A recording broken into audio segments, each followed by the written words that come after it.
Assalamualaikum warahmatullahi wabarakatuh. Bersama saya, Mr. Fasam 3. What a comeback. Malaysia buat comeback. Ketinggalan 3-1 untuk Malaysia menewaskan Kyrgyzstan dengan keputusan 4-3. Dion Kul, hero, skor 2 gol. 1 gol last minute Faisal Halim dan 1 gol sendiri daripada lawan. Okey. Dari segi penguasaan bola, jelas dimiliki oleh Malaysia. Dalam peran ni, Malaysia bermain dengan formasi 3-4-3. Manakala Kyrgyzstan bermain dengan formasi 4-3-3. Okey. Malaysia banyak menyerang dalam peran ni. Daripada first half lagi kita banyak menyerang. Kita bermain intensity tinggi di awal separuh masa pertama dan kita banyak pressing pemain Kyrgyzstan dalam kawasan mereka. Tetapi yang malangnya Malaysia ialah kelalaian, kealpaan, kesilapan ketika tengah bertahan, ketika fasa bertahan membolehkan Kyrgyzstan menjaringkan 2 gol pantas di penghujung separuh masa pertama, dan kesilapan juga turut berulang di awal separuh masa kedua di mana Kyrgyzstan berjaya menambah gol ketiga untuk 3-1.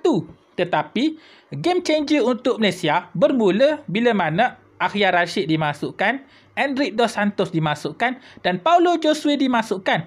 Kehadiran 3 orang pemain ini merupakan game changer untuk Malaysia di mana kita lebih agresif menyerang, lebih bermain direct, lebih banyak bola dihantar masuk dalam kawasan Kyrgyzstan dan hasilnya Malaysia mendapatkan 3 gol untuk menang perlawanan ini dengan keputusan 4-3. Okey, Malaysia juga turut ambil kesempatan daripada set piece dengan 2 gol Malaysia. 2 gol Dion Kul tu datang daripada corner kick, tandukan set piece tu kan. Malaysia manfaatkan peluang daripada set piece. Okey. Dan juga Malaysia, banyak pergerakan kita datang daripada belah kanan di mana Arif Aiman, Matthew Davis dan Dion Kul banyak beroperasi menggerakkan serangan daripada bahagian kanan. Dan di penghujung perlawanan, bila mana Kyrgyzstan cuba compact, cuba untuk menahan kita daripada serangan belah kanan, di penghujung separuh masa kedua, Malaysia lebih banyak menukar bola ke belah kiri menggunakan Daniel Ting, Corbin Ong, Akhyar Rashid dan juga Paulo Josue untuk cuba masuk daripada bahagian kiri. Dan akhirnya pergerakan itu berjaya membuatkan compactness Kyrgyzstan berkurangan dengan Malaysia cuba bermain kiri kanan untuk mengurangkan compactness Kyrgyzstan yang dalam fasa bertahan itu. Okey. Dalam part ni kita tengok Dion Kul, dia bertahan dengan baiklah. Dia organize defense. Dia juga memulakan build up play daripada bawah dan dia juga skor lah 2 gol. Tetapi malangnya Malaysia dalam game ni ialah kesilapan dalam bertahan. Berapa kali kita lalai dalam bertahan, membuat kesilapan alpa dalam bertahan dan hasilnya dihukum oleh lawan dengan satu serangan yang pantas yang menghasilkan gol kedua tu, dan kesilapan dalam menutup ruang dan kesilapan dalam clear bola dan kesilapan dalam shielding menyebabkan Kyrgyzstan tu dapat gol penyamaan.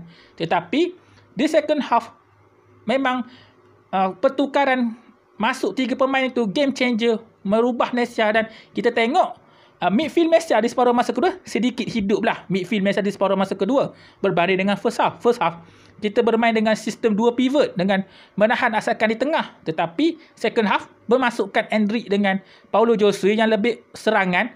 Akhirnya Malaysia berani untuk menyerang, mencipta peluang daripada bahagian tengah. Dan dikatakan second half midfield Malaysia sedikit hidup lah kalau nak banding first half yang bermain secara double pivot. Berbanding second half bermain dengan 2 attacking midfield, Paulo Josue dan juga si Enric Dos Santos. Okey.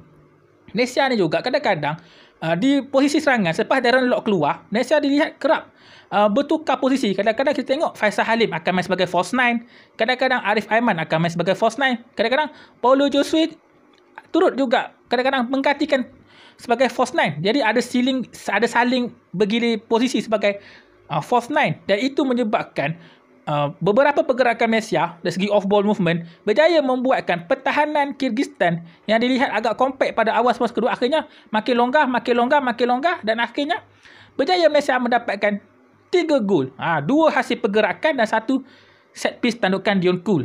Dan kita tengok pergerakan yang dibuat tu berjaya membuka celah-celah untuk menghantar bola tu sama kali bagai tepi. Sebab Malaysia ni suka menggunakan wingback yang cross bola tepi dan akhirnya pergerakan itu menyebabkan ruang-ruang pertahanan Kyrgyzstan sedikit longgar di hujung perlawanan. Okey. Dalam apa ni kita tengok dari segi Malaysia kita banyak mengandalkan serangan daripada bahagian tepi dengan winger kanan kiri dan juga wing back kanan kiri, second half full back kanan kiri. Banyak menyerang lah, dan juga banyak juga cuba exploit di bahagian wide area. Tetapi di first half pendekatan kita dengan menggunakan 2 pivot, tetapi di second half dengan berani meletakkan 2 pemain attacking menyerang, dan akhirnya Malaysia mampu untuk menang. Kalau kita tengok Malaysia kita bermain dengan 3-4-3, tetapi dengan game changer tu Malaysia bermain dengan 3-3-1-3, di mana Paulo Josue tu dia lebih bermain sebagai number 10 ataupun lebih sebagai playmaker yang diberi peranan bebas. Kadang-kadang dia pun turut bertukar posisi dengan 3 front tu. Kadang-kadang dia pun jadi false 9 macam aku cakap tadi lah. Apapun kesimpulannya, Malaysia menewaskan Kyrgyzstan dengan keputusan 4-3, sekaligus kemenangan yang baik untuk Malaysia. Malaysia membuat comeback, satu kemenangan yang membuka semangat dan menaikkan motivasi pemain kita. Kita harapkan kecemerlangan ini dapat diteruskan lagi untuk perlawanan seterusnya nanti. Apapun satu kemenangan yang baik untuk Malaysia. Tahniah Malaysia.